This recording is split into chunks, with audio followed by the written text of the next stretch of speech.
Right, here we are on the railway line, which is short to walk distance from the canal onto what is the River Itchen Viaduct, otherwise known as Five Arches. It's got 5 arches. But the main point of a wildlife note up here is the river itself. As the railway passes over, it provides an unprecedented viewpoint to look down upon the river and watch what's going on. As you can hear, you can hear the sound of running water passing beneath the bridge.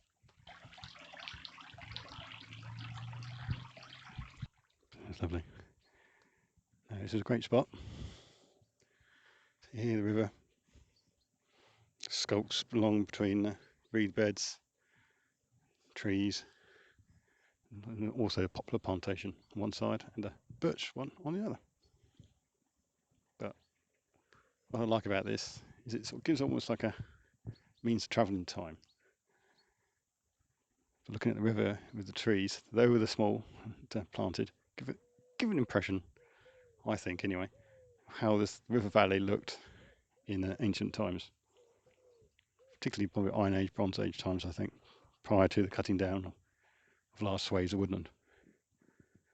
Down here, where it's a bit wet and marshy, you wouldn't have had large agriculture that you would have had later in Victorian and modern times. But here, great spot. Just here, sit and watch. Just listen to the world go by. Because it's a great place to watch wildlife. So we have kingfishers here, though we're lucky to spot them. There's usually a flicker of iridescence flying along the riverbank. Also, we have a bunch of fish hiding in amongst the reeds and in the shadows of the river itself. But always a welcome spot and always thoroughly recommended. Also, the track bed itself is of wildlife interest. As on the viaduct, you've got cornflowers growing, all this variety of grasses. And then the railway itself and the embankments got ballast and ash tipped down the sides from past railway activity, creating a different type of grass and habitat. One that'll hopefully in years to come will prove dividends for our local wildlife. Right, walking back now across over the canal on the railway and heading towards the cutting straight ahead. This was all once scrub, overgrown from years of neglect, but now this area is now managed by Butterfly Conservation to hopefully bring out the small blue butterfly.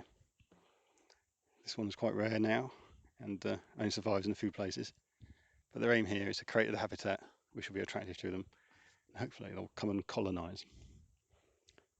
What they've had to do is, well, basically more traditional grassland management, where it's the scrub is not allowed and the grass is allowed to grow, which is cut once a year, and this will help maintain our sort of almost a wildflower meadow type environment, which will be most attractive to the butterfly, but also lots of other species, particularly birds, insects, and they have to be congratulated on their efforts so far. Though on the butterfly, not sure yet, but hopefully over time they'll find it and they'll have something quite special to be proud of in the parish. Anyway, so we'll just walk along.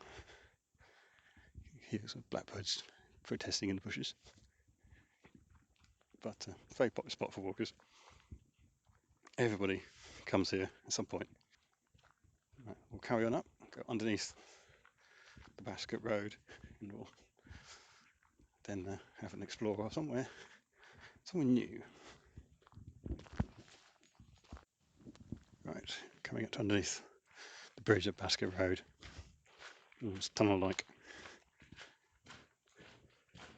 Always nicely shady on a sunny day. Here we go. Just through here, we'll then walk up onto the Basket Road and see what we can find. Here we are, Basket Road. Still only a short distance from the village, but so be a bit careful. Obviously, beware of traffic, but I think has one of the best views in the area. Yeah, you just walk up a little bit up the road, away from the village, and turn back. You'll see a wonderful spot with the trees that overhang the road, form a frame for the tower of our parish church. Always think it's a great spot, and never tired looking at it. But anyway, let's move on, because if you can see that view, you're now near our next destination, which is what as referred to currently as the Basket Road Scrubs Community Nature Reserve. This is one of our major projects as wildlife wardens. This is about 1.3 acres of scrub, trees and brambles. That is parish land, and working based on the work of others, we are slowly but surely turning it into a proper little nature reserve. As you walk a bit further down, you'll see these our little rustic fences, and to come to a small entrance. Currently, it's still a work in progress. So if you do come up this way, please. We're attempting to obviously open it up to public as soon as possible. There may be times when it will be shut. So if it is closed, please just abide by the notices, and please feel free to come back another time. Or if you really want to have a look, then we're always willing to take people around. And so contact details will be available at the end of our little walk. But anyway, as you stand here, you'll see the little entrance on the notice board and our footpath of a little no trail passing through. The little stone walls on either side are made out of stone foraged from local fields. This is our local stone, which was once very popular with lime burners and then cement works. There's a long history here of quarrying, and parish still does have a large quarry over to the east side of the village, which is still active, though the stone is taken now by lorry to Rugby for processing. So, but yeah, the industry continues, but I know there's a little connection to that. Anyway, so we're going to go in somewhere where no one usually gets to go and give you a quick tour, and then we'll move on. But just before we do, it's always worth pausing by the notice board, as we always like to say, we had an opportunity to ask Chris Packham a couple of years now what he thought about Long Itchington and what to do with its wildlife, and it's always worth quoting in full. So if you bear with me, I'll just read it out for you. He said, when asked about the question about wildlife in Long Itchington, this is what he gave. He says, wildlife has instantaneous ability to enhance the quality of people's life. It can be fascinating, it can be beautiful, it can be actually play an active role in the quality of their life. So it can be a healthy one, mentally and physically. A sense of ownership is really important in the community. We're all best disposed to look after our own patch, because that's where the heart should be. And if you get the hearts of your parishioners to beat more passionately, then they will look after it with a greater degree of care. So you have to get them out there. You have to get them dirty. I won't say what after that, but build worms. But no, what he said there holds true.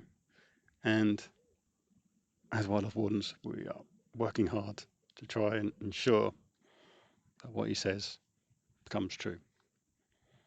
So with that, we'll move on. So we'll walk on in to what was once a mixture of a jungle of our dense hawthorns and blackthorns, but now we have a nice little path through, leading down into a small clearing that we've created in the heart of the reserve. I have to say, all this work has been done by volunteers and people and scouts and other local groups have come in and given their time for free to help us with this little project. There's still much to do, and it always will be a work in progress. But as of now, I think it's personally, I think it's a lovely thing. And hopefully, as time goes by, it's only going to get better. Right, as we pass through a little glade, you see once was all trees. Then we've selectively removed some of them, and then allowed to get the sunlight in, and to help more smaller plants and animals to have somewhere that's not dominated by the trees and has direct sunlight. This has seemed to pay dividends the last couple of years now, from May through to the end of the summer. This is just a riot of vegetation, of grasses, wildflowers, nettles, and is truly gone beyond my expectations. Yeah, so it's one of those secret places now, which hopefully once it's open, will be available for others to look at and appreciate. But as we move on, we'll walk through. I have to say, all the timber we have cut, we have not wasted.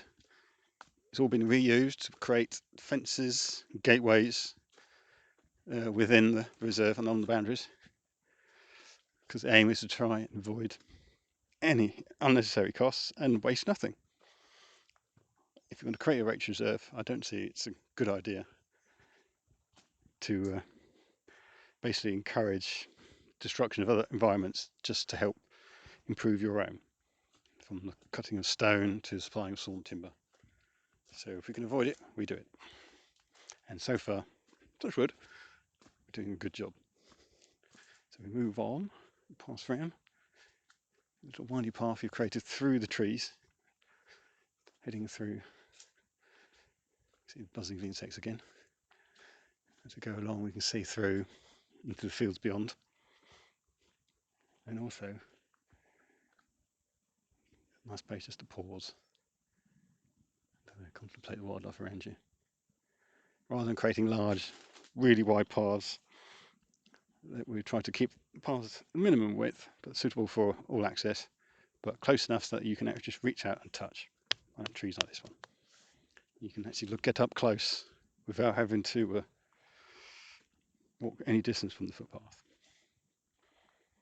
So we work our way down through the dapple sunshade coming through now. So the aim of this, hopefully, is just to be a little community reserve open to all, and provide something a bit different to what's available in the parish at the present time. And I also believe, as wildlife warden, every parish, I believe, should have its own nature reserve in some shape or form. We're lucky here that land's already available. It's just a case of managing it and creating something that will be enticing to people, but good for the wildlife at the same time. So we come down to the southern end, to another area opening out, which will eventually hopefully be either a seasonal pond or another grassy area. But also, it's a nice shady spot so you can look out through trees that are framing the view out over the fields to Long Itchington Wood in the far distance. Yeah, lovely. So one day, hopefully it's a place to come and contemplate, get close to nature, but also be a positive impact upon it. Right, we'll move on now. We'll follow the path out, which will take us out to the bottom end of the reserve, back onto Basket Road, and we will then head over across the fields to our next port of call, which will be White Spinney. So here we go.